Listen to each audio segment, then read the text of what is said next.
Hello, my name is Larry, and today I'm going to do a demonstration on how to travel and, if need be, tow the Placer Track Stabilizer PTS-90C. First, you want to ensure the stabilizer units are in the travel position, up and locked, and with the safety chains attached.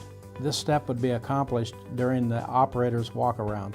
In the previous video, I showed you the engine startup.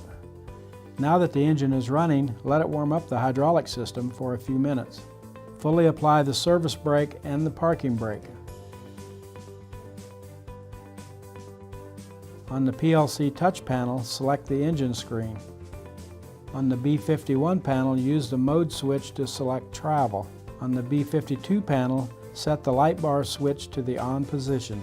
On the B51 panel, depress the Gear 2 push button for normal operation or Gear 1 for a steep grade. The switch will illuminate when both axles are engaged. If the axles will not both engage, refer to the section on short drive use in the operation manual. With the direction switch, select the travel direction. This will also control the headlights. Release the parking brakes by lifting the parking brake push button.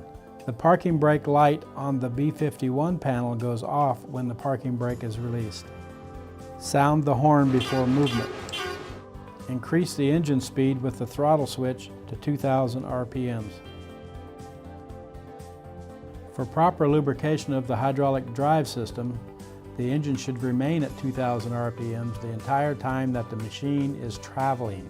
Fully release the service brakes by pushing the service brake valve handle forward until the air stops releasing. Slowly raise the travel speed control T-handle until the machine begins to move.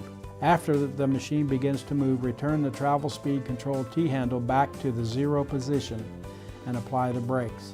This will perform a running brake test. If the brake test is satisfactory, release the brakes again and resume traveling using the travel speed control T-handle. Control the machine speed with the travel speed control T-handle and the brakes while keeping the engine speed at 2,000 RPM. If the need arises that the machine needs to be towed, certain precautions have to be taken. If the PTS-90C needs to be towed any distance, the hydraulic drive motors must be disengaged from the drive axles. The axles are shifted using a pneumatic cylinder. Failure to disengage the drive motors will cause catastrophic failure in the drive system. Preparing the PTS-90C for towing should be done from the work cab.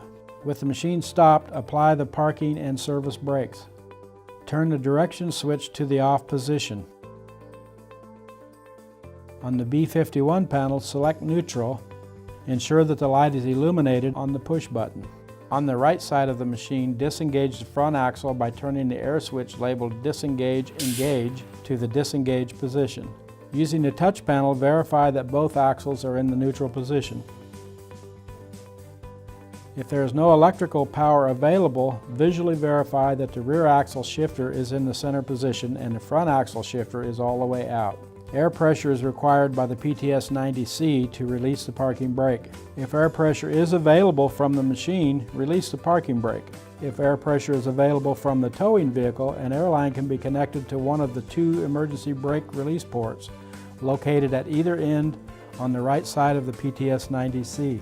Use the fail-safe brake release in conjunction with the emergency brake release port to release the parking brake. If air pressure is not available to release the parking brake, the brake cylinder springs must be caged. Use the supplied bolts to cage both brake cylinders. This will release the parking brake. Release the service brake before towing is attempted.